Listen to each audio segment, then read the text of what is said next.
Hola, hola. Ya quedó. Perfecto. Muy bien. Y vamos a iniciar con nuestro cuarto panel titulado Intercambios, Traducción y Recepción. Y primeramente tendremos como nuestro primer ponente Esteban García, quien hablará acerca con el título de la ponencia Santos, Dioses y Grabados, Intercambios Artísticos entre Goa, Nueva España y el Virreinato del Perú en la modernidad temprana, siglos XVI y XVII. El doctor Esteban García estudió Historia de Arte, es profesor de la Historia de Arte en el posgrado de Historia de Arte de la UNAM. Él hizo su doctorado en Historia de Arte por la misma universidad con una especialización en Arte Latinoamericano Colonial. Hizo también un postdoctorado por el Instituto Getty Research entre los años 2013 y 2014. Actualmente está su tesis de doctorado acerca de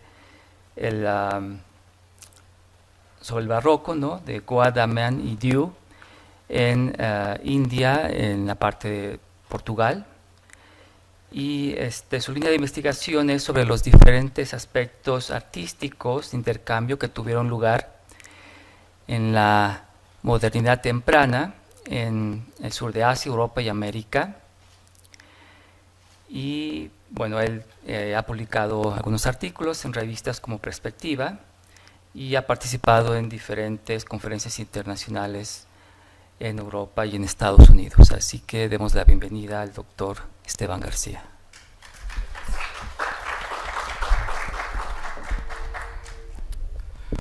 Muchas gracias. Pues buenas tardes, bienvenidos a esta sesión. Quizás por un vicio de los historiadores del arte, voy a leer mi ponencia. Todavía entre los historiadores del arte no nos dejamos ir como ustedes, lo cual me da muchísima pena, pero voy a tratar de leerlo lo más amenamente posible. Además, porque la cuestión de las imágenes implica que hay una cierta sincronicidad también con lo que leemos, yo creo que también es por eso. Empiezo. Cuando se piensa en las relaciones artísticas que tuvieron lugar entre México y Asia durante el periodo virreinal, lo que nos viene automáticamente a la mente es el comercio que tuvo lugar entre Filipinas y la Nueva España gracias a la nao de China, nombre genérico de todos aquellos galeones que circularon entre Asia y la América Española a partir de la segunda mitad del siglo XVI. En efecto, todos sabemos que transportadas en la nao llegaban a la Nueva España las finas porcelanas chinas, aunque también japonesas, que ornamentaban el interior de las casas de alta y después de un tiempo de no tan alta alcurnia de la sociedad virreinal. Junto con las porcelanas llegaron a la Nueva España toda clase de objetos suntuarios desde la China y el Japón, entre los cuales se cuentan, además de los biombos, enconchados, escribanías, escritorios, baúles, cajas, según lo han hecho evidente Gustavo Curiel, Virginia Armeya de Aspe o Marita Martínez del Río del Redo. En lo que respecta a la India, en cambio, el estudio de las relaciones artísticas con el virreinato ha sido mucho menos extendido. Es cierto que entre los numerosos marfiles cristianos del Oriente que llegaron a México durante el virreinato, no solo había marfiles chino-hispánicos y hispano-filipinos, sino también indo-portugueses. No obstante, el estudio de estas piezas no se ha acompañado de una reflexión a profundidad de las relaciones que existieron entre la India portuguesa y el virreinato de la Nueva España. Sería importante señalar, por ejemplo, que entre los siglos XVI y XVIII, Portugal jugó un papel fundamental en lo que respecta a la circulación de la plata entre América y Asia debido a sus propios intereses comerciales. El real de A8 era moneda corriente en todo Asia, incluyendo la India portuguesa, como lo han señalado tanto Vera Valdés Lakoski como Sanjay Subrahmanyam. Y los portugueses no dudaron en procurárselo, intercambiándola por seda en Potosí, en la actual Bolivia, o recurriendo llanamente al contrabando, a pesar de todos los peligros a los que se tuvieron que enfrentar para lograrlo. Entre los académicos mexicanos, Eva Alexandru Ushmani fue ciertamente una de las pioneras en señalar la importancia de la presencia de los portugueses en la Nueva España, si bien su estudio se centró en los cristianos nuevos. En su artículo, Los contactos entre la Nueva España y el subcontinente indio durante la época colonial, nos habla, por ejemplo, del cristiano nuevo Diego Hernández de Victoria. De este próspero comerciante, que vivió en Goa, en la India portuguesa, y luego en Manila, en las Filipinas, a finales del siglo XVI, Ushmani nos dice que este importaba a la Nueva España, abro la cita, sedas, algodones finos y ropas hechas en Cambay, Gujarat y Sindh, especias de la costa de Malabar, India, de Ceilón y las Molucas, diamantes y rubíes de Vijayanagar en la India. Cierro la cita. Además de otros enseres que ya no venían del sur de Asia, sino de Persia, Malaca y China. Los infortunios de este cristiano nuevo, casado empero con una cristiana vieja, se debieron a las calumnias de un dominico que se había encaprichado por una de sus cocineras y que el portugués había rechazado cederle. Fue de hecho a través de un esclavo malayo al que el dominico aconsejó que denunciara a don Diego como judaizante que éste terminó presa de la Inquisición. Si bien es cierto que muchos portugueses se enriquecieron gracias al comercio entre Asia y los virreinatos de la Nueva España y el Perú, hay que tener en cuenta, tal como lo comentaba ya José Toribio Medina, que es muy probable que muchos de ellos no fueran cristianos nuevos, sino cristianos viejos, falsamente acusados por la Inquisición, debido a sus enormes fortunas. En efecto, en Lima, el inquisidor Alzayaga escribía en 1636: «Es muy grande la cantidad de portugueses que han entrado a este reino del Perú, donde antes había muchos, por Buenos Aires, el Brasil, Nueva España, Nuevo Reino y Puerto Velo. Estaba esta ciudad cuajada de ella, muchos casados y los demás solteros. Habíanse hecho señores del comercio. La calle que llamaban de los mercaderes era casi suya, el callejón todo y los cajones los más. Hervían por las calles vendiendo con petacas a la manera que los lenceros en esa corte. Todos los más corrillos de la plaza eran suyos y de tal suerte se habían señoreado del trato de la mercancía que desde el brocado de sayal y desde el diamante al comino, todo corría por sus manos». Es principalmente por la magnitud de tal emporio que muchos de estos portugueses serían perseguidos por la Inquisición, acusados de ser judaizantes o protestantes, fuera esto cierto o no, en un episodio que daría lugar al auto de fe más sangriento de cuantos registran la Inquisición en América, en contra de lo que se conoció como la complicidad grande. Es muy probable que en este tipo de persecución no haya que ver sino la voluntad de los españoles de eliminar una competencia comercial demasiado incómoda. No hay que olvidar que muchos de ellos se beneficiaban del comercio ilegal con Asia, aun cuando ocupaban puestos oficiales, como fue el caso del famoso Antonio de Morga. Cabe decir que los portugueses hicieron lo propio en la India con los flamencos, en particular después de que el holandés Linschoten revelara la ruta de los portugueses hacia la India. En la India portuguesa, este tipo de intolerancia hacia los extranjeros se extendería, por ejemplo, contra los franceses, sospechados de simpatizar con las ideas protestantes de holandeses y alemanes. Está, por ejemplo, aquella anécdota del viajero francés Charles Delon, llegado a Daman en 1673. Este se vería encarcelado por la Inquisición después de que se le ocurriría dar lecciones de ortodoxia religiosa al hijo de un gentilhombre portugués que se encontraba muy enfermo y al que iban a operar. Como el joven tenía miedo a la operación, este no dejaba de abrazarse a una de aquellas vírgenes de marfil de la India portuguesa que llegaban entonces hasta la Nueva España, como la que vemos ahora en pantalla. Frente a esto, Delon le recomendaría que no le hablara de esa manera ya a la Virgen de Marfil, ya que esto era una forma de idolatría, a lo que el joven portugués replicaría, irritado, que todos los franceses eran unos heréticos que no adoraban las imágenes. En realidad, este solo es uno de los pretextos por los que el buen católico Delon terminaría en las celdas de la Inquisición en Goa. El francés pronto se enteraría que la verdadera razón por la que lo habían perjudicado de esta manera es que el gobernador Manuel Furtado de Mendoza estaba celoso, ya que el francés había conquistado una doncella sobre la cual el portugués consideraba tener más derechos que el galo. Fue, no obstante, debido a la intervención directa de un dominico de la casa religiosa donde se había hospedado, dominicos cuyo escudo se puede ver tallado en este púlpito de Daman, en el norte de cerca de Gujarat, en la India, al oeste de la India, que terminó teniendo que rendir cuentas frente a los inquisidores. Más allá de las calumnias con miras personales, si bien disfrazadas de apego a la ortodoxia católica que se ejercían contra los portugueses en la Nueva España, como contra los franceses y flamencos en la India portuguesa, lo que es verdad es que tanto en las Filipinas como en los virreinatos existían esclavos, como el malayo de don Diego Hernández de Victoria, y que muchos de ellos provenían de Asia. En la tesis de doctorado que realizó para el Colegio de México, Débora Oropesa Queresí, Los indios chinos en la Nueva España, el título es muy largo para que lo lea completo, nos habla, por ejemplo, de aquel indio que había llegado como esclavo para trabajar en los obrajes de Coyoacán, en la Nueva España, desde Cochin, en la costa de Malabar, en la India, y que luego había sido aprendido por la Inquisición por hechicero adivinador. Es probable que este fuera hinduista, y ya que describía a su tierra como de gentiles y no de moros o judíos. Cabe decir que, según Oropesa, el obraje en el que trabajaba en Coyoacán pertenecía a una tal doña García de Robles, viuda de Jacinto de Silva, portugués.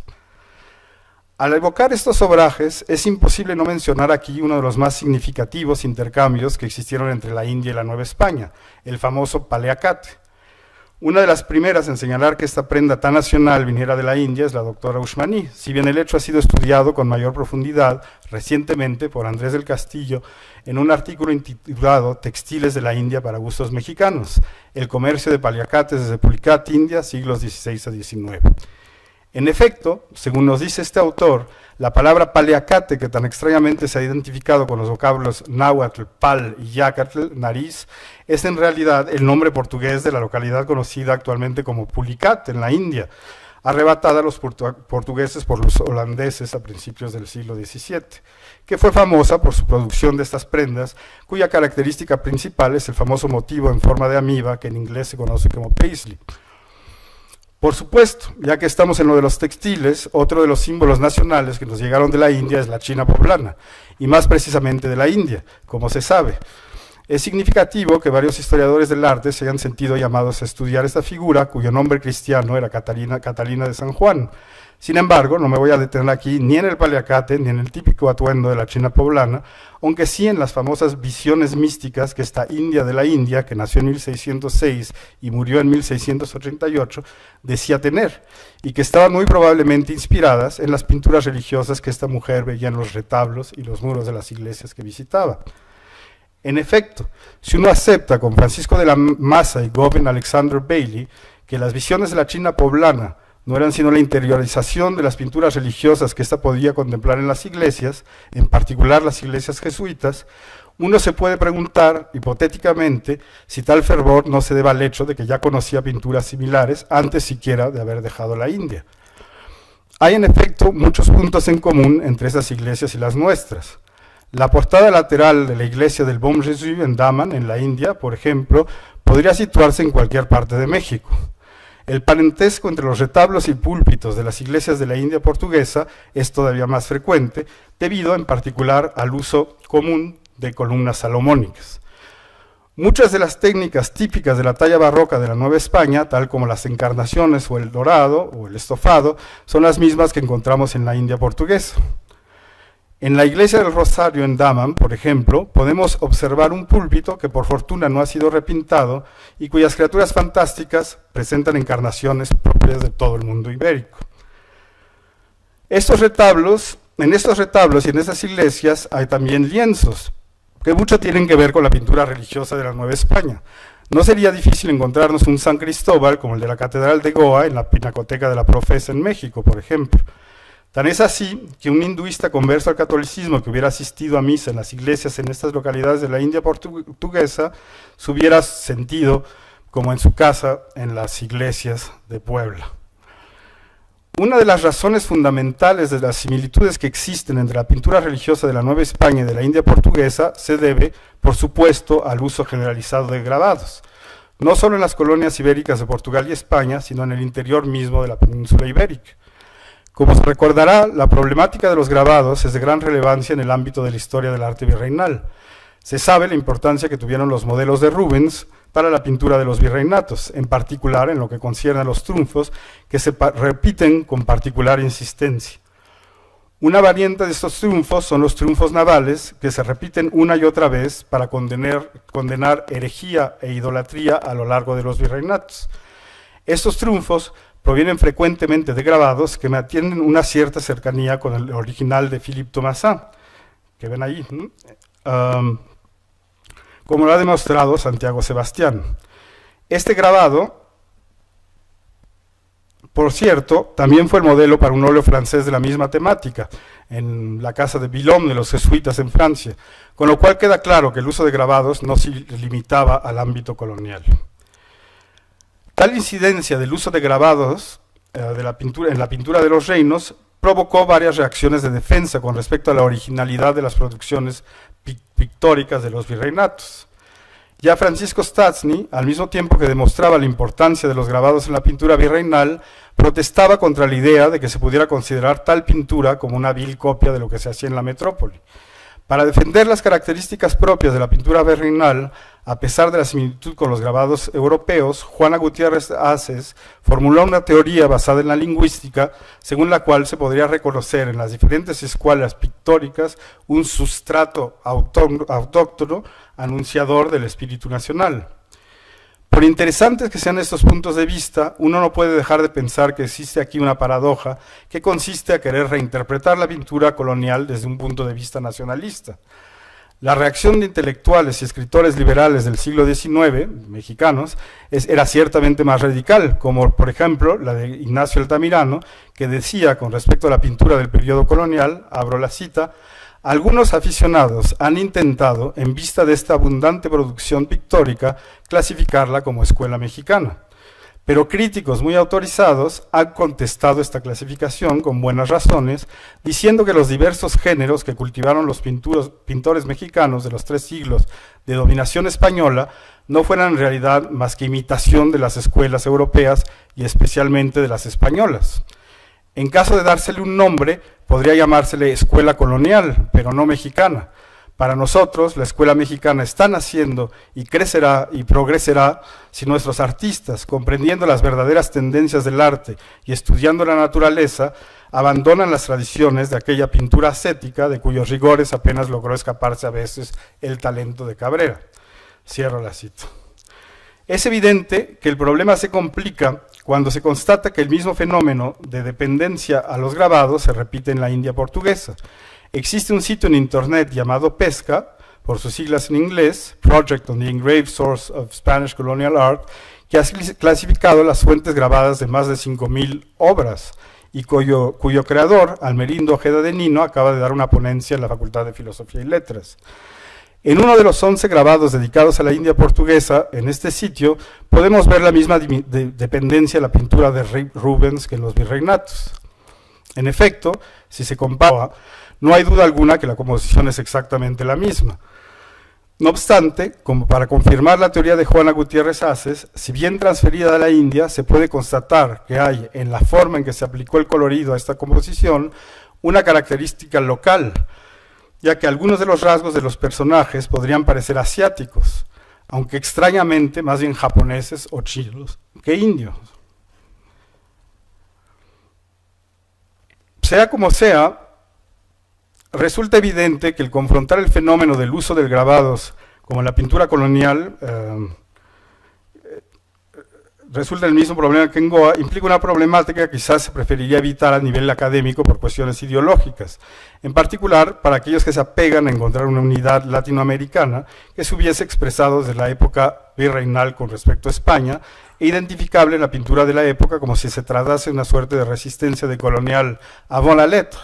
Cabe decir que si bien la cuestión de los grabados resulta peliaguda en lo que concierne a la pintura, lo es todavía más con la escultura.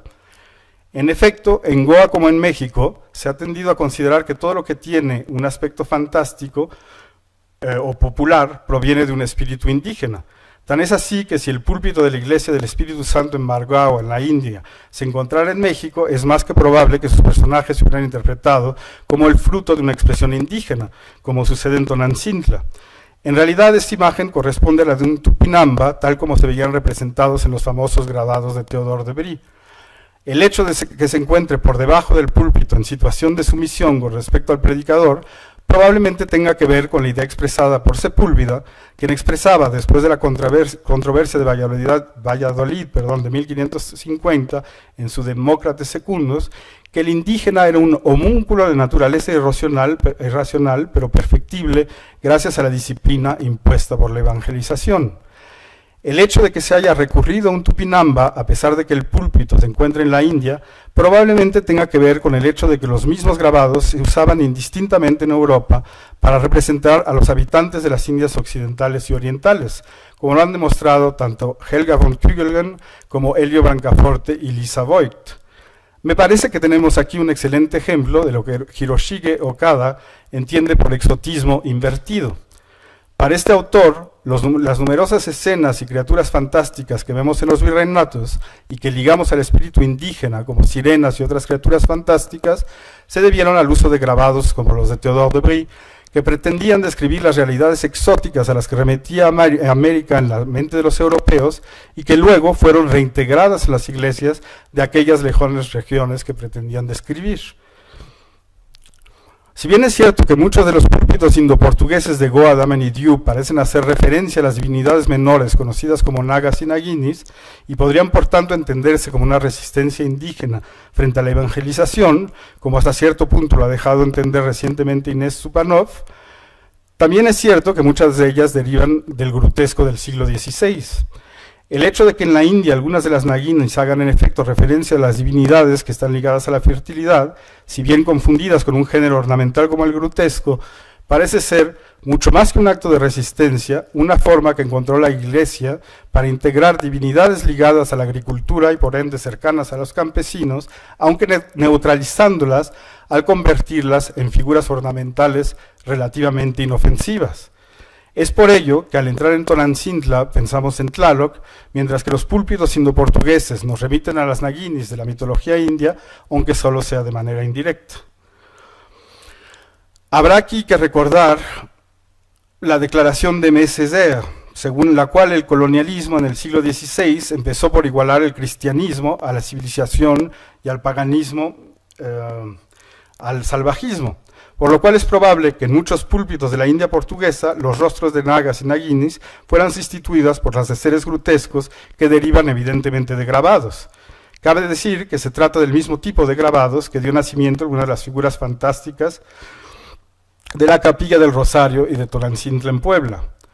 En estas circunstancias uno se puede preguntar si es recibible un planteamiento como el de Thomas da Costa Kaufmann y de Serge Grushinsky con respecto a la posibilidad de estudiar el arte de la modernidad temprana desde una perspectiva global. A la izquierda la India y a la derecha Tonantzintla. Bueno, para ustedes a la derecha la India y a la izquierda Tonantzintla. Es evidente que si se pueden establecer comparaciones entre lo sucedido en Asia y la América colonial, eso se debe a la vastedad de los imperios impéricos y a la homogeneidad de los valores promovidos por la Iglesia dentro de sus territorios. Frente a tan decepcionante constatación, habrá que recordar, por un lado, que el uso de grabados no invalida las múltiples intervenciones locales, tanto a nivel estilístico como conceptual, como se podrá dar uno idea al leer los libros de Jaime Cuadriello, mientras que, por otro lado, el viaje de las imágenes se daba también de las supuestas periferias hacia Europa. Stefanie Schrader y Corinna Forberg han puesto, por ejemplo, en evidencia que algunos de los dibujos de Rembrandt son copias directas de miniaturas mogoles. Hace mucho, por otro lado, que Detlef Haikam señaló la presencia de guerreros aztecas en los Uffizi de Florencia, probablemente derivados, no de grabados, sino directamente del Códice Florentino, como lo ha sugerido recientemente Lia Marchi, con lo cual nos damos una idea de lo complejo que puede resultar el fenómeno de desplazamiento de las imágenes a nivel global, así como el papel que tuvieron tales desplazamientos en la configuración de la modernidad temprana. Gracias.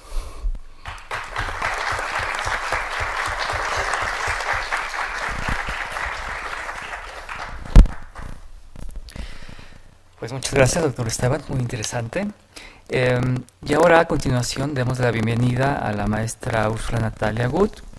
Ella estudió letras francesas en la UNAM y tiene una maestría en estudios del sur de Asia por el Colegio de México. Actualmente da clases de lengua hindi en el Centro de Estudios de Asia y África. Sus líneas de investigación son las literaturas indias de expresión francesa y la literatura contemporánea de la India. El título de su ponencia es Literatura francófona en India. Pues muchas gracias a todos y pues muchas gracias por permitirme participar y por dar un espacio a este rincón de la India poco conocido, ¿no? La literatura india de expresión francesa y todo lo que conlleva, ¿no? La presencia francesa en la India. Y bueno, siempre que digo que yo me dedico a investigar sobre la India francesa, me preguntan, ¿y acaso eso existe? ¿No? Sí, sí existe, ¿no? Ya hemos dado un recorrido por la India anglófona, ahorita fuimos hasta Goa y entonces ahora yo les pido que vayamos a Pondicherry, ¿no? Donde se habla francés. Entonces para ello dividí mi ponencia en dos partes. La primera, la literatura india en francés.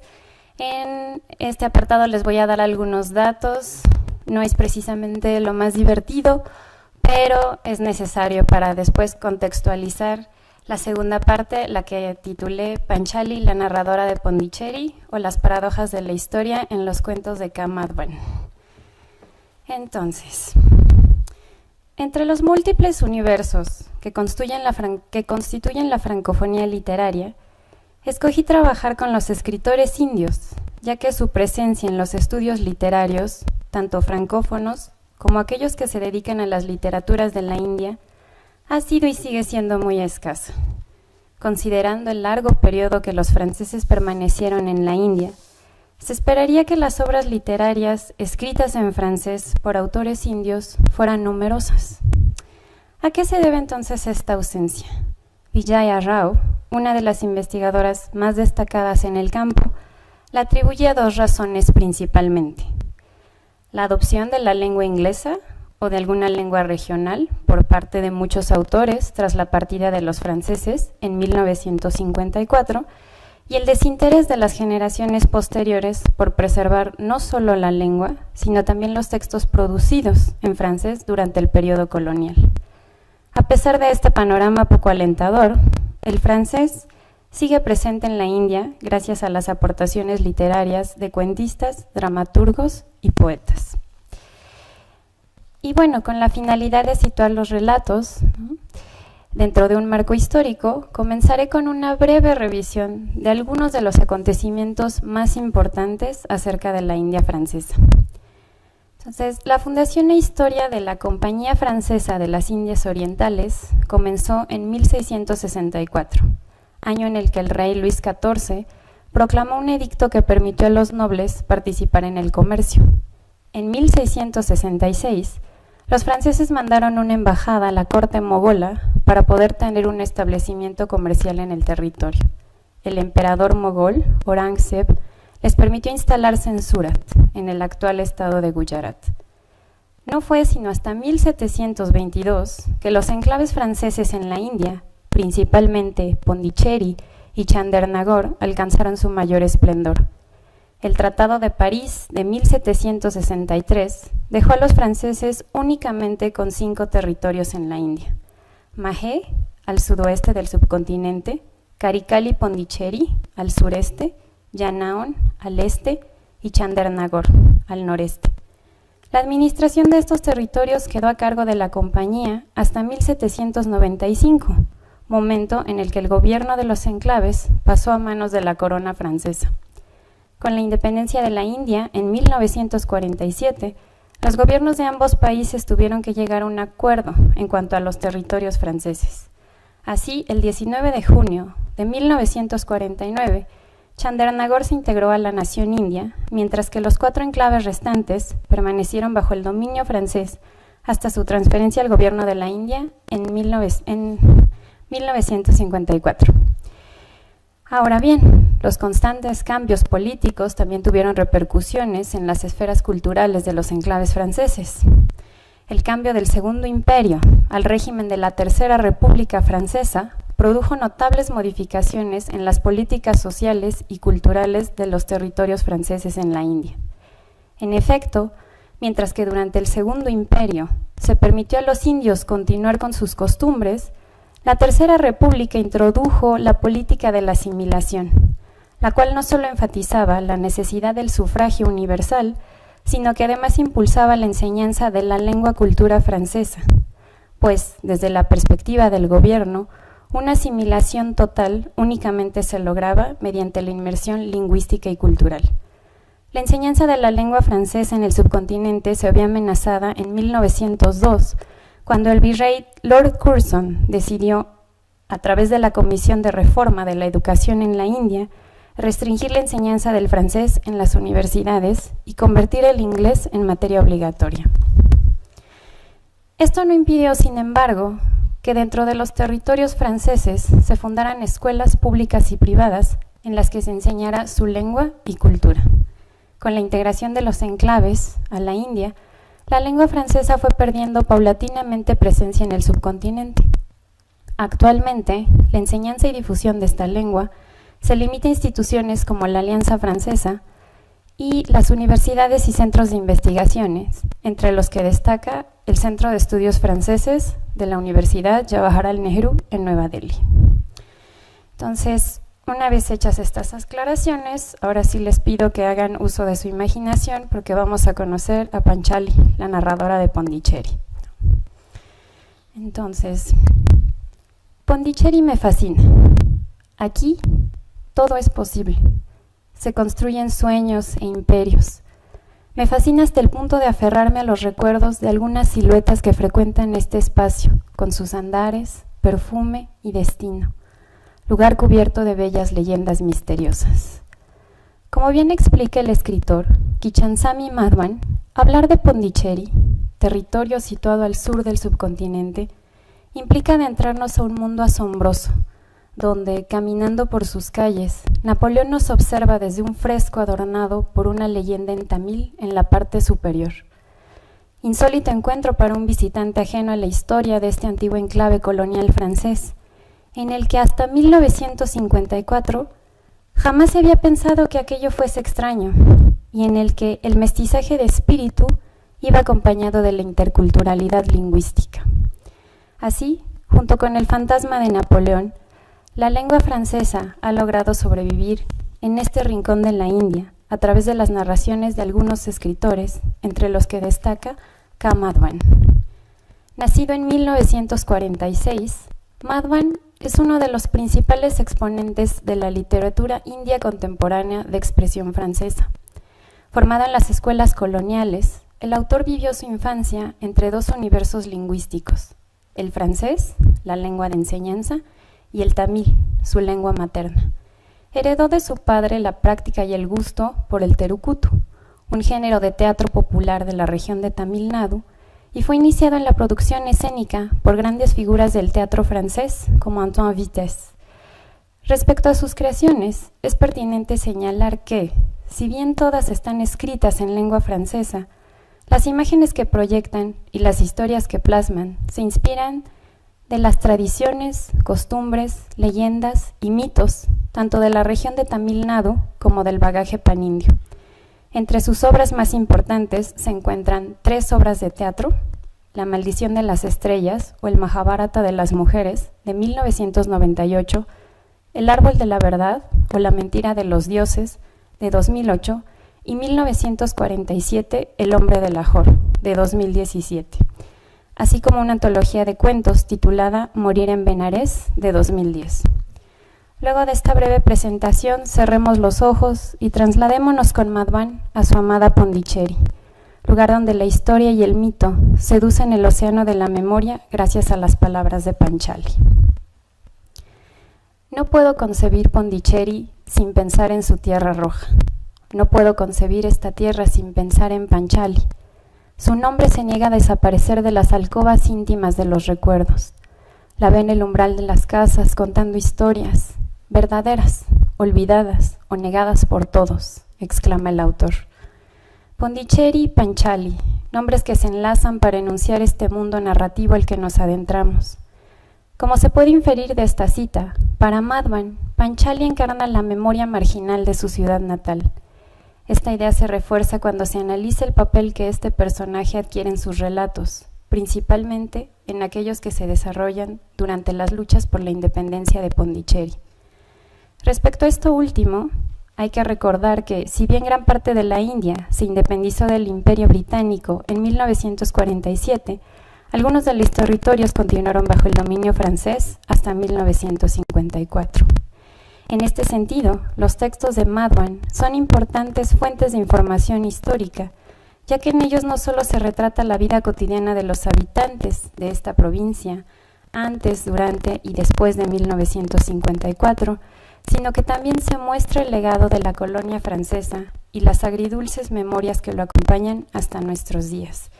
Pues, como escribió el militante Lambert Saravan, la víspera de la independencia de Pondicherry, nosotros indios, que aprendimos a amar a Francia, tenemos el deber de trabajar para que Francia no se olvide en este territorio. Opinión paradójica que comparte nuestro autor, quien traduce para nosotros la belleza de su tierra de infancia en lengua francesa. Pero las paradojas lingüísticas no son las únicas que se presentan en los textos de Madhvan. De hecho, las narraciones que tienen a Panchali como protagonista se tejen en ese espacio que va más allá de la historia, que tiende hacia el mito. Mediante la voz de esta narradora misteriosa y apasionada, el autor transmite el relato de Pondicherry, lugar en el que los hechos cotidianos de este pueblo perdido en la historia constituyen la base trágica y poética de la epopeya, donde los más creyentes, los más sinceros, los más ciegos, los más inocentes, son sacrificados sin piedad y sin remordimiento bajo el sepulcro de la historia. Así, dos discursos en torno a la historia de Pondicherry coexisten en la narrativa de Madhvan. Por un lado, el oficial, el cual se caracteriza por el olvido, y por el otro, los testimonios, que pronto pasan a formar parte de las leyendas populares. Las consecuencias que ambas interpretaciones desencadenan en la creación de la memoria histórica del pueblo son sobre todo evidentes en El Tigre de Pondicherry o Los últimos días de los franceses en la India, cuento en el que Madhvan narra los eventos que acompañaron la vida y muerte del líder independentista Puli-Kutin Nadesan, mejor conocido como el Tigre. Por cuestiones de tiempo no brindaré una explicación histórica acerca de quién fue este personaje. Basta mencionar que, rápidamente, el Tigre se vio rodeado de una rica leyenda de acciones contra las atrocidades de las autoridades francesas. Verdadero Robin Hood de Pondicherry, se le encontraba en todos lados. Sus actos se difundían por doquier. Al mismo tiempo, no estaba en ninguna parte. Los pasajes que presento a continuación muestran la manera en la que la historia, con H mayúscula, y la historia, con H minúscula, se imbrican tanto en la construcción de la memoria personal, así como en la formación de la memoria colectiva de un hecho, en este caso, la enigmática leyenda del Tigre. Ahora bien, ¿cómo entra la narradora de Pondicherry en esta historia? Dejemos que nuestro autor nos responda. No puedo pensar en Panchali sin recordar todas las historias de la vida del Tigre. Durante mucho tiempo fue nuestro héroe, aquel que osó resistir la presencia extranjera. A través del amor de Panchali, sus emociones, sus relatos, el Tigre se convirtió en el mártir desconocido de nuestra historia, arrojado al olvido en la memoria colectiva de Pondicherry. El Tigre fue una época, solo Panchali sabía revivirlo. Nos fascinaba con sus relatos sobre la colonización francesa.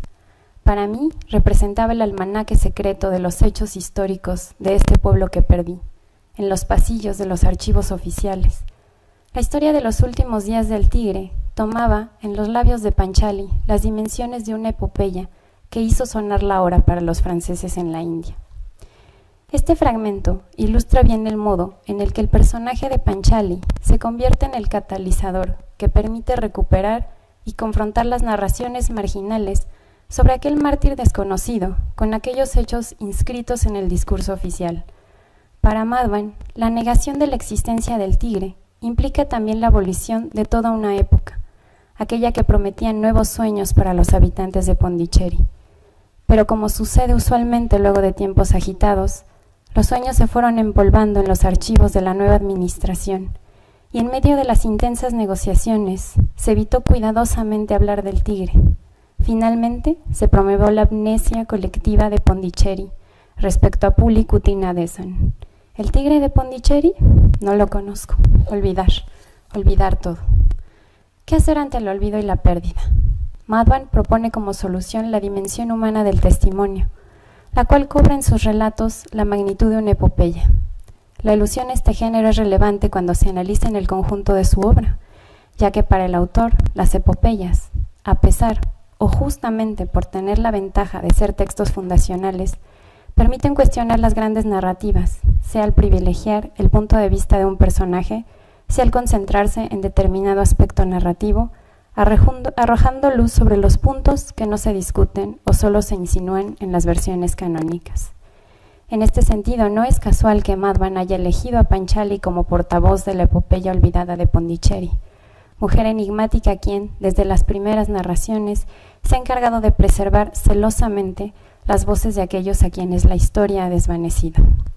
En lo que concierne al tigre, Panchali logra burlar las grandes narrativas, incorporando al guerrillero mediante su último homenaje al imaginario sagrado de los habitantes de Pondicherry. ¿Pero acaso se puede llamar último aquel sentimiento que desborda en la infinidad? Aquello que me contó aquel día, dice el autor, era imposible de inscribir en los libros de historia. Tan solo con la ayuda de un cuchillo, Panchali cavó durante toda la noche una fosa en aquella tierra húmeda para enterrar a su amante, el tigre, en el lugar mismo de su desenlace. Pero ¿cómo preservar para siempre lo sagrado de aquel espacio? ¿Cómo evitar que aquella tierra fuese mancillada en el futuro? Panchali convierte el campo funerario donde yace su amante en una tierra sagrada, tierra roja como la sangre derramada de aquel inocente, tierra decorada por la estatua del dios Ainarapin. Con el transcurrir de los años, el recuerdo del tigre se fusionó con el de la manifestación de este dios de tez negra, quien según la creencia popular ayudó a los habitantes a luchar en contra de los franceses. Pero el mito del tigre habitará también las páginas de este templo de letras, y su leyenda será revivida con cada lectura. Verás, jovencito, tarde o temprano, este lugar será venerado, como los demás templos. Muy pronto se convertirá en un centro de peregrinaje importante. ¿Qué importa que el templo se haya erigido sobre el cadáver de uno de los grandes hijos de la liberación? ¿Quién lo sabrá? Tarde o temprano, las leyendas escapan de las urnas del silencio. Muchas gracias.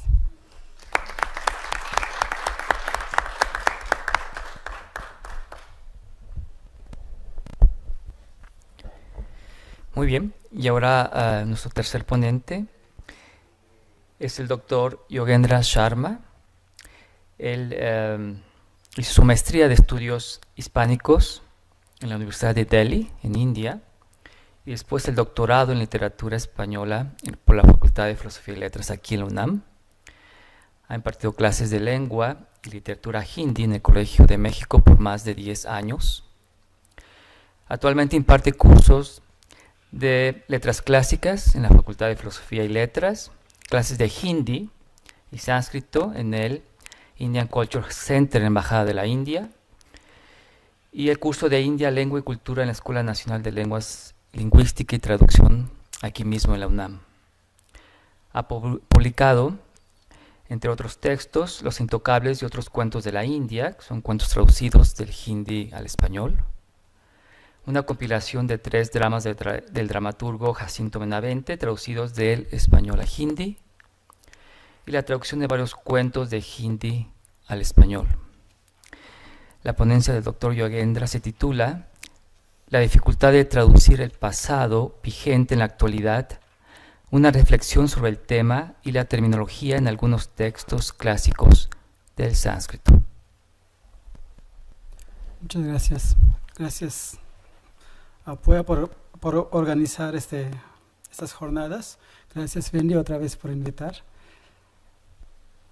El tema es la dificultad de traducir el pasado vigente en la actualidad, una reflexión sobre el tema y la terminología en algunos textos clásicos del sánscrito.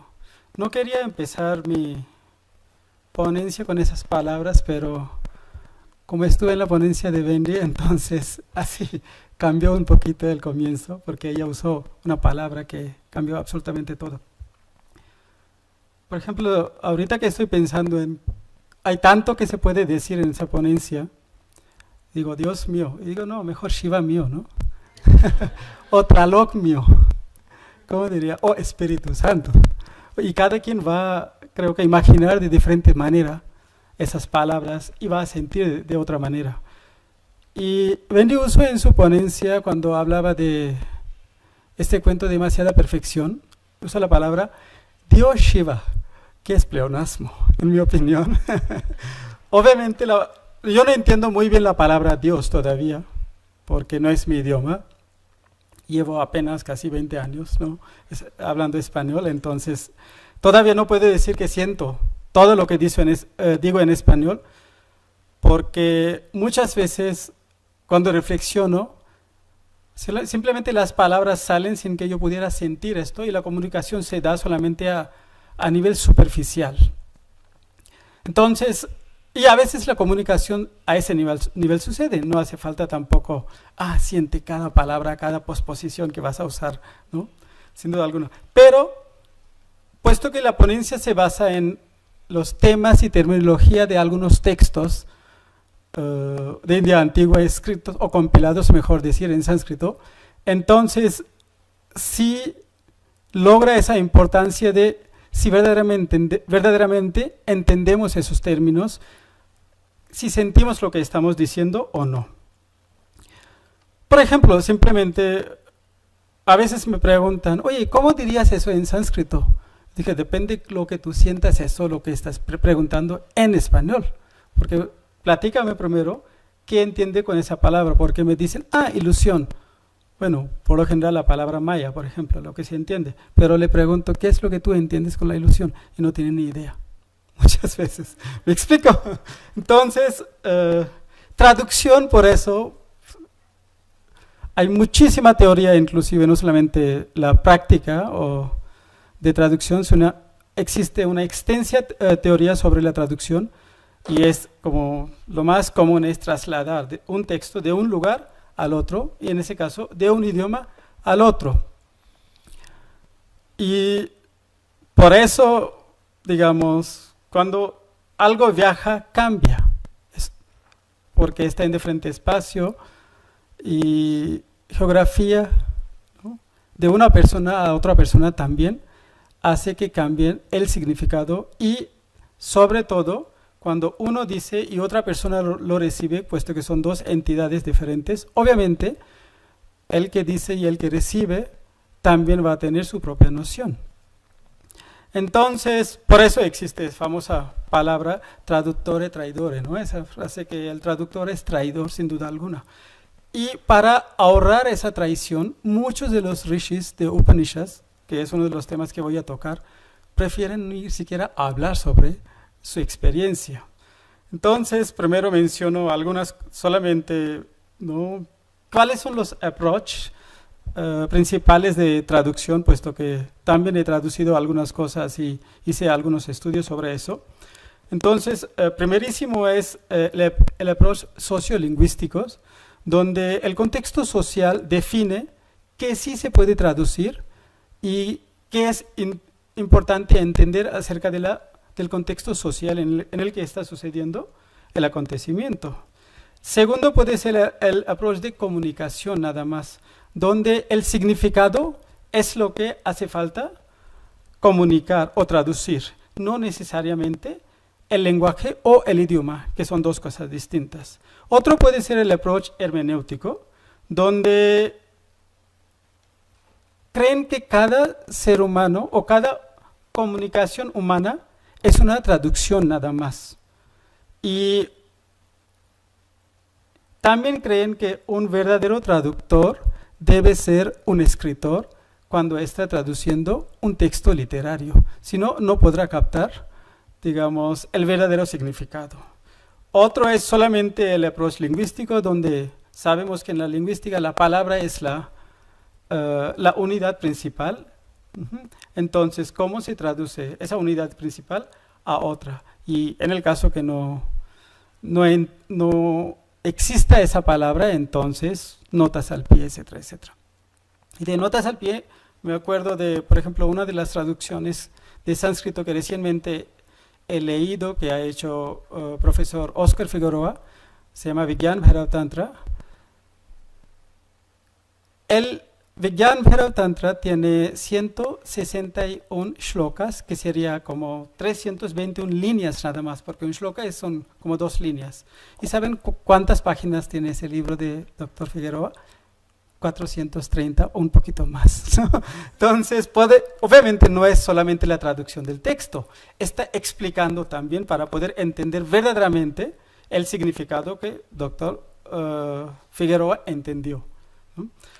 Claro, también es un texto que no quiere decir que cada quien que lee, aunque sea en sánscrito, va a entender absolutamente todo, porque también hay términos que ni siquiera los grandes escolares de sánscrito van a entender. Ellos también necesitan como un camino ya recorrido por muchísimo tiempo para poder adentrarse en ese tema. Entonces, es un trabajo magnífico de parte del doctor Oscar Figueroa, pero sí me hace pensar muchísimo que si verdaderamente traducir esos textos es posible y según las definiciones de las teorías de traducción, digamos, ¿no? Por ejemplo, él da explicación solamente sobre el término Vigyan Bhairav Tantra o el título, por qué quiso traducir de esta manera o por qué dejó nada más la palabra en sánscrito y prefirió poner después la explicación de cada palabra en diferentes contextos y todo eso. Entonces, solamente para el título está dedicada una sección, que es un excelente trabajo. Entonces, el traductor está obviamente en medio de la lengua original y la lengua meta, ¿no? La otra lengua que está dando. De misma manera, a veces yo siento, tomando en cuenta que cada comunicación humana es una traducción, que los rishis de Upanishad son como traductores donde por un lado está su experiencia y por otro lado están con los que ellos quieren compartir o están obligados, digamos, a compartir su experiencia o su conocimiento. De hecho, primero quisiera nada más enseñar, digamos, compartir la palabra Upanishad, porque encontré algunas de las traducciones que me hicieron sonreír. Por ejemplo, Upanishad son 3 palabras o sufijos, verbo, etc. Prefijo y verbo de upa, ni y shad, que quiere decir sentado, abajo y cerca. Entonces, y muchas de las traducciones son, por ejemplo, uno es en inglés secret doctrine, que sería como doctrina secreta. Creo que si los rishis quisieran pondrían esa palabra. Igual, hidden connection, la conexión como oculta, o mystic meaning, ¿no? Y también a veces le ponen a, y después ponen entre paréntesis los pies del maestro también, ¿no? Porque más o menos el concepto es que el maestro o maestra está sentada y sentado, y abajo, cerca de él, abajo están sentados los alumnos. Entonces, así se da el conocimiento en aquellos tiempos, y por eso le ponen la palabra Upanishad. Y no creo que los rishis de aquel tiempo hayan puesto, voy a llamar a esto de esta manera, ¿no? Entonces, esa traducción, inclusive de esos títulos, es un poquito lejos de lo que quiere decir en original la palabra. Otra cosa que igual voy a mencionar el libro de Dr. Figueroa, son palabras esenciales de estos libros, que son también temas principales. Por ejemplo, él no quiso traducir la palabra como Bhairav, simplemente, o como Shiva, o Bhairavi, la versión femenina de Bhairava. Igual la palabra Tantra a veces dejó así, nada más. Entonces, igual el tema principal de algunos de esos textos antiguos son, por ejemplo, Purusha, que en mi opinión es casi imposible de traducir, pero le dicen a veces the absolute reality, la realidad absoluta, porque uno de los temas principales de los Upanishads y algunos otros textos es encontrar esta realidad absoluta. Y viene muy al caso porque también en en la primera mesa estaban hablando de repente la interpretación de la India de una manera romántica, que está un poquito lejos de la realidad, o interpretación de la India de una manera mucho más cotidiana, ¿no? O inclusive desde una perspectiva muy inglesa. Pero también esa es la pregunta de los rishis de Upanishad: ¿qué es la realidad? Si es verdaderamente la realidad, se puede captar y articular en la palabra o en las palabras. Y eso es una de las dificultades principales de ellos, y por eso a veces usan paradojas para poder explicar o para poder compartir su experiencia. Entonces, por ejemplo, aquí dice en uno de los shlokas, cuando están queriendo traducir o están queriendo interpretar aquella realidad, en sánscrito más o menos es tadeyati, tanneyati, taddure, tadvintake, tadantarasya, sarvasya, tadu, sarvasyasya, bhayata. La shloka en sí mismo tiene cierta rima y poesía, etc. Entonces, obviamente en la traducción se va a perder esto. Y más o menos la traducción es aquel, porque también eso es la belleza de algunos idiomas, que no solamente tienen femenino y masculino, sino también tienen lo neutro, ¿no? Para no ponerlo en algún género. Entonces dice, aquel mueve, pero tampoco mueve. Está muy lejos, pero está muy cerca. Está dentro de todo, pero está también fuera de absolutamente todo. Y pues dice todo y dice nada, de alguna manera podemos decir, ¿no? Y igual en la misma que es Isha Upanishad, está hablando, por ejemplo, igual de aquella experiencia, y comienza, digamos, ese Upanishad con ese shloka, que es bastante reconocido y famoso más o menos, que dice Om Purnamada Purnamidam Purnat Purnamudachyate Purnasya Purnamadaye Purnameva Avishishate.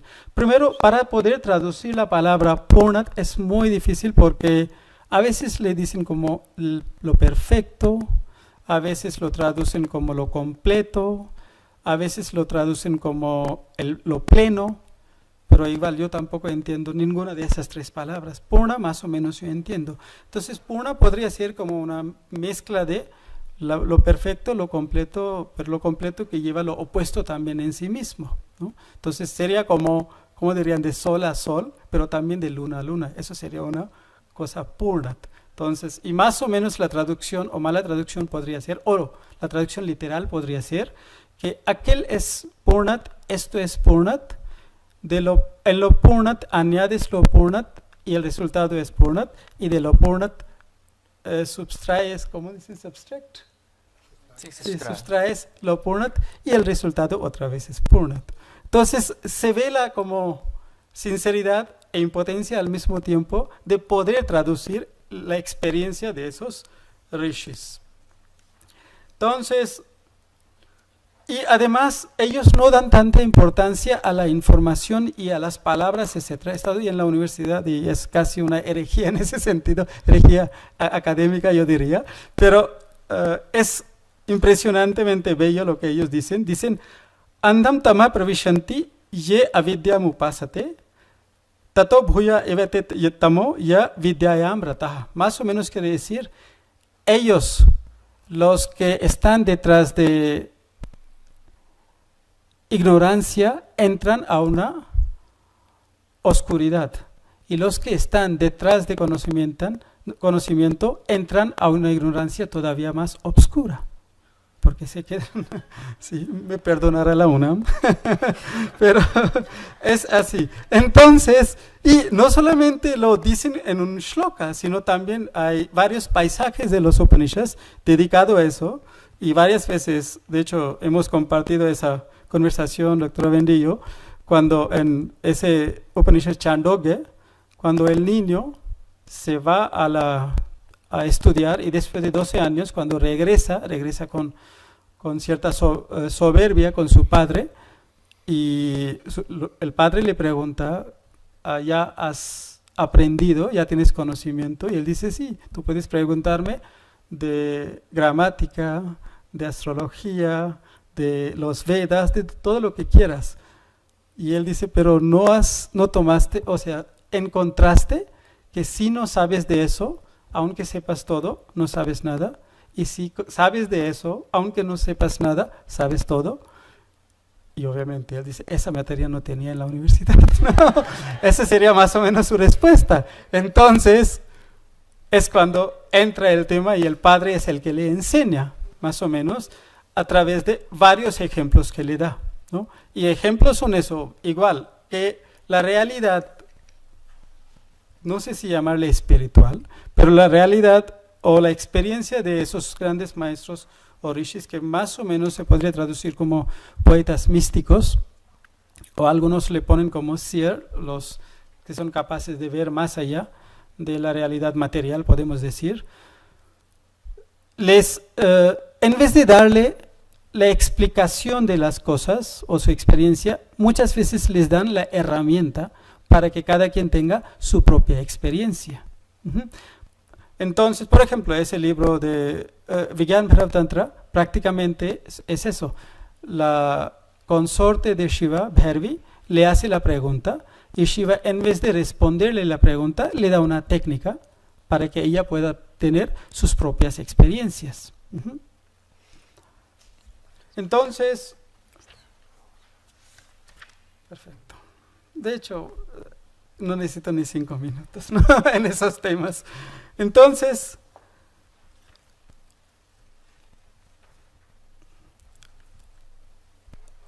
la realidad en esos textos sí es percibida a través del intelecto, porque el intelecto sí es la herramienta que nos da, digamos, para poder entender la realidad, pero al mismo tiempo, intelecto es usado para darnos cuenta de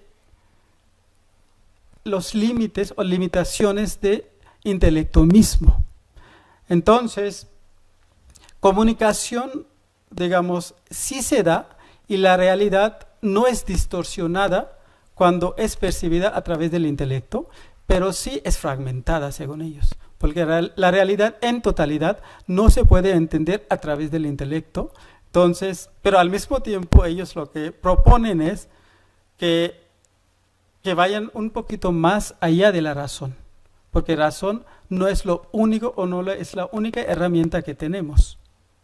Entonces, no niegan, por ejemplo, de la realidad sensorial, realidad percibida a través de la mente e intelecto, pero sí dicen que es una realidad transitoria, podemos decir. Por ejemplo, de ahí viene la palabra maya, etc. Maya en sánscrito viene de esos sonidos, ma y ya. Ma es no y ya es that. Entonces sería como not that. Entonces no quiere decir que no exista, pero no existe de la forma que nosotros entendamos. De alguna forma podemos decir la ilusión existe. O sea, la ilusión es real, podemos decir, ¿no? Pero la realidad no se puede percibir quedándonos nada más en esta ilusión. Entonces, otro de los conceptos importantes en esos textos es esos tres. Hay 3 palabras, Shabd, Art y Jnana, que usan en varios de esos textos. Shabd es como la palabra, Art es el significado y Jnana es el conocimiento del significado, porque el significado puede variar dependiendo de la persona. Entonces, a veces así lo veo, que la persona que está articulando o está traduciendo como el significado, que por un lado está la palabra, o sea, digamos, el texto, y por otro lado está el lector o, digamos, la lengua meta en el que está traduciendo. Entonces, ¿cómo podemos lograr que el sonido o la palabra logre exactamente mismo conocimiento, ¿no?, que está por los dos lados? Y más o menos ahí es donde yo tengo mi duda si verdaderamente es posible esa comunicación y traducir.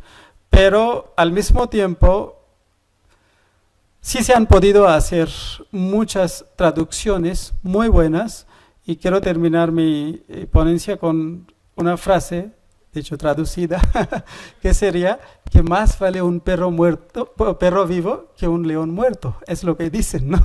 Que en ese contexto creo que está muy bien. Más vale hacer un esfuerzo, aunque podamos comunicar poco, ¿no?, que perder absolutamente todo. También a veces pienso que si yo dijera esa frase sin el contexto y nos imagináramos a un león muerto, ¿no? Sería simplemente muy distinto el sentimiento que vayamos a tener. O todavía mejor, en hindi también decimos, más vale 2 aves en las manos que 100 aves volando, ¿no? Entonces, pues creo que aquí quiero terminar más o menos mi ponencia. Si tiene alguna pregunta, adelante.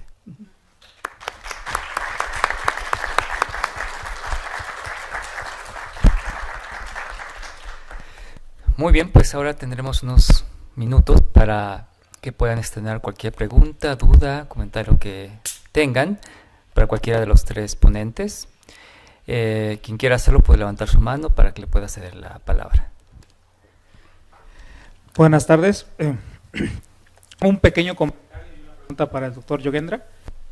Sí he notado la enorme dificultad que es traducir de textos clásicos de la India hacia idiomas europeos.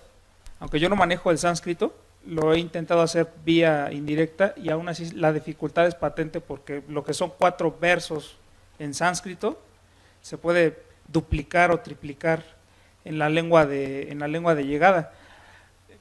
¿Usted cree que es válido utilizar ciertas figuras análogas para poder dar esa sensación de la que usted está hablando al lector de llegada? Por ejemplo, al hablar de llama en el original, hablar de la muerte, porque si pongo llama en la traducción, bueno, salvo alguien que conozca cultura de la India, pues no va a saber quién es llama, a menos que le ponga la nota al pie de página. Depende del objetivo, ¿no? ¿Con qué objetivo quisieras, digamos, usar la palabra la muerte para llama? ¿Y en qué contexto? Y para los lectores o para la audiencia que quieras usar. Depende muchísimo del contexto, ¿no? Pero yo creo que sí es bastante... En vez de la muerte, yo pondría el dios de la muerte. El que se encarga de manejar la muerte. De nada. A ver, aquí, adelante. Es para Esteban García. Primero, pues muchísimas gracias, aprendí muchísimo de la ponencia.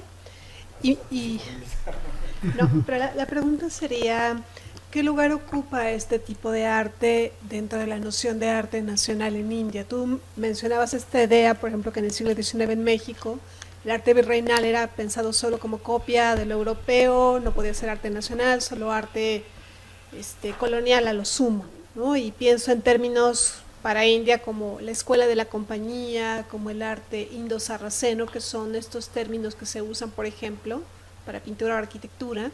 Entonces mi pregunta es, ¿y cómo queda esta producción, ¿no? en este contexto? Sí, bueno, pues sobre todo los que se ocupan de... ¿Se acabó esto? No sé. Gracias.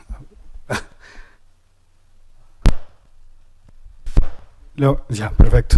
Los que se ocupan de estudiar el arte indo-portugués son sobre todo portugueses o indios que tienen relación con Portugal finalmente, ¿no? Evidentemente el Archaeological Survey of India pues se ocupa de Goa y tiene ya pues bastante cuidado esto, pero yo lo que he visto hasta ahora es que no tiene mucha importancia, en realidad será como arte cristiano, etcétera. De ninguna manera tiene la misma importancia que tiene aquí el arte virreinal, ¿no?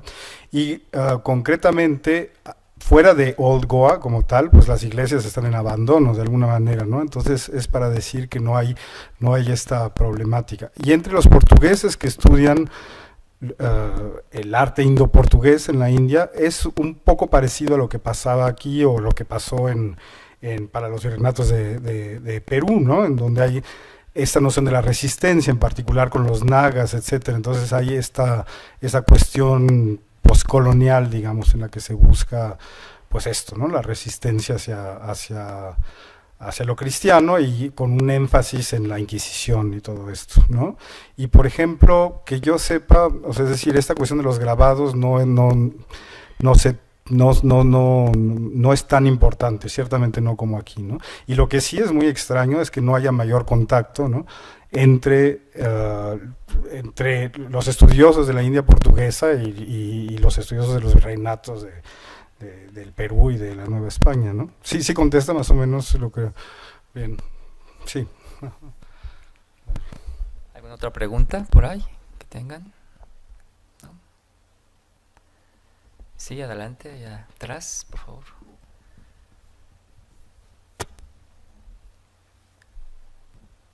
Sí, gracias. Yo tengo dos preguntas, una para el doctor García y otra para el doctor Sharma.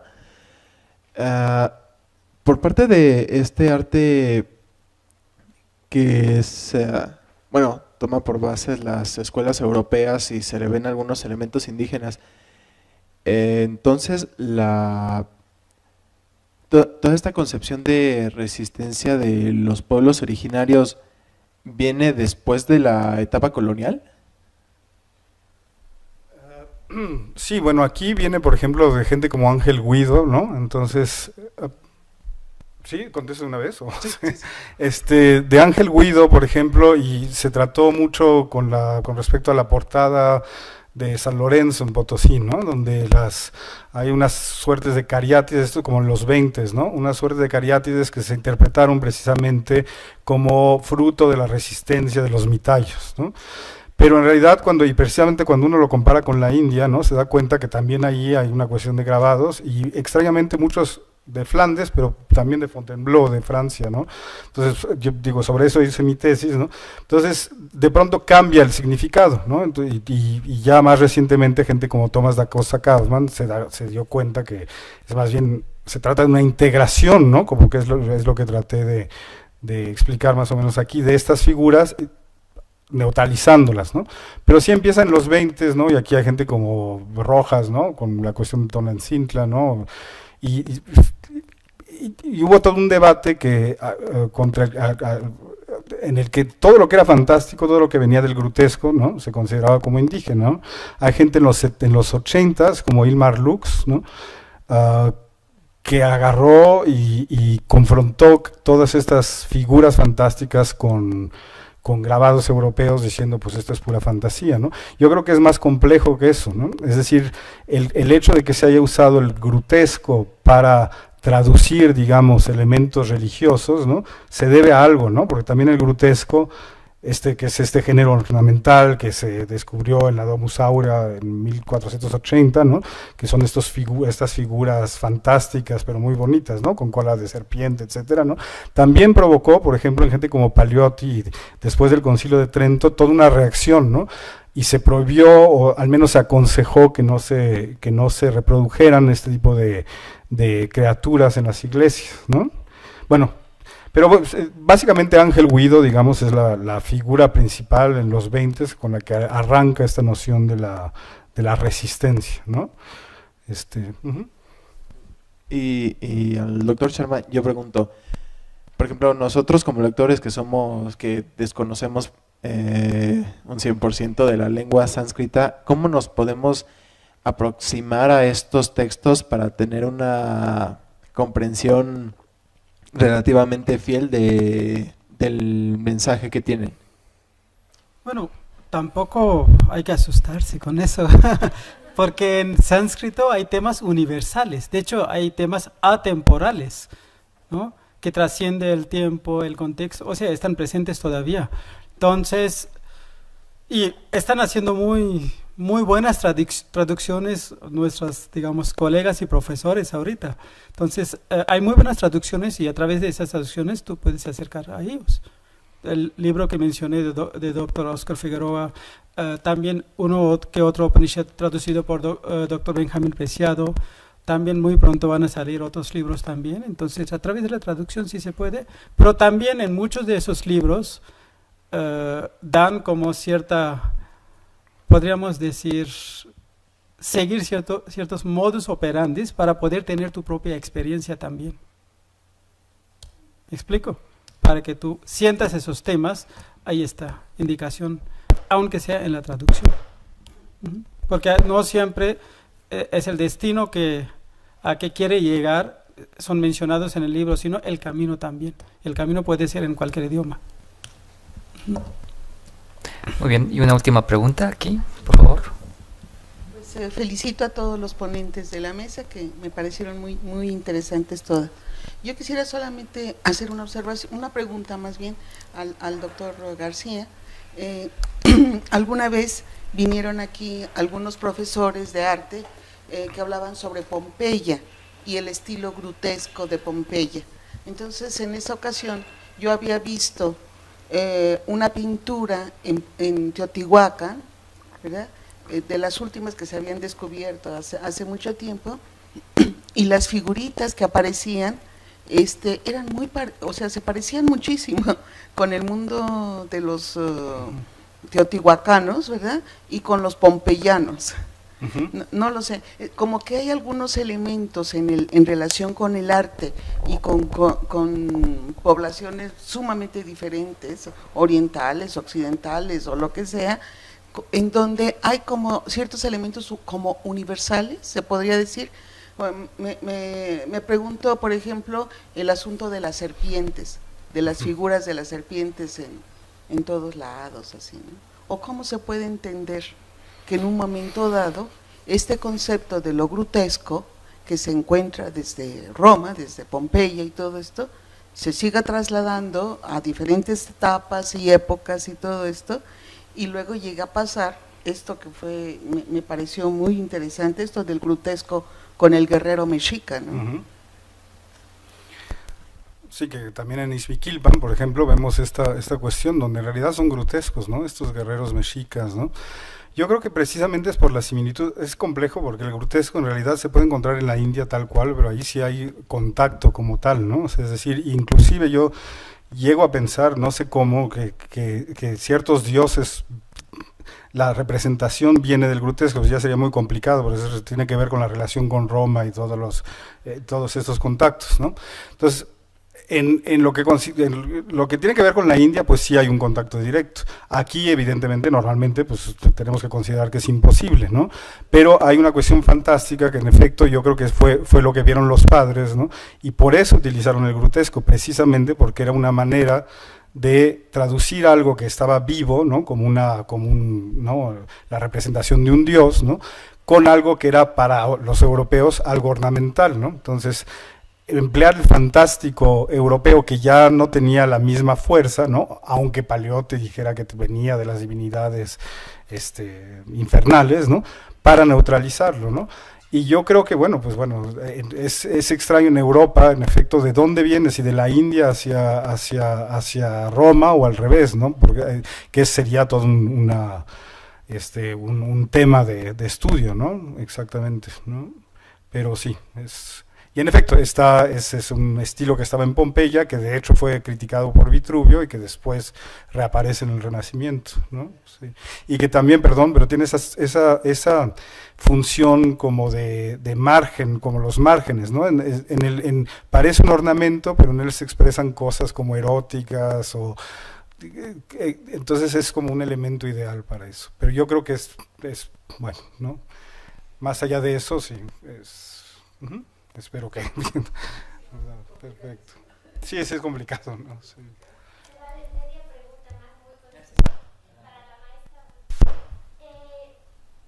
literatura francófona producida en la India, normalmente, ¿dónde se publica? ¿A dónde pertenecen las casas editoriales que la publican? Pues muchas de ellas es en la isla de la Reunión y en Mauricio. Eso tiene todo el sentido del mundo porque ya está la diáspora india, ¿no?, de habla francesa. Y muy pocas, bueno, salvo en las universidades, publican sus textos, ¿no?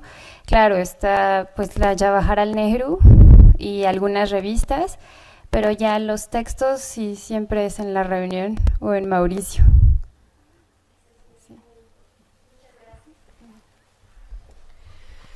Pues maravillosas ponencias, ¿no?, que tuvimos el día de hoy. Muchas gracias a todos ustedes.